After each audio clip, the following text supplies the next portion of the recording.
Ang positibong kwentuhan with John Paul Siniet. Ina-urge din nila ako na makipag-reconcile sa nanay ko. Kasi nga, Buti, kasi merong ganun. sinabi nila na hindi naman tama na naglayas ka, ganun. Pero dapat ipaliwanag ko daw sa nanay ko kung bakit ko ginagawa yun. Naiiyak kapag sinabi mo yan? Personal po kasi sa akin.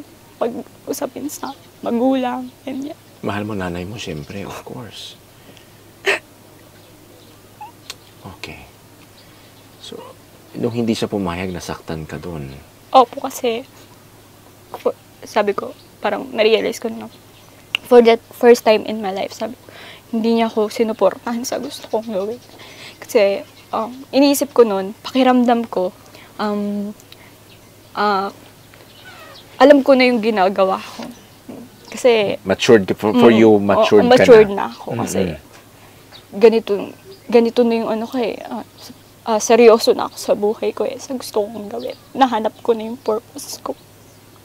Ang positibong kwentuhan with John Paul Siniet.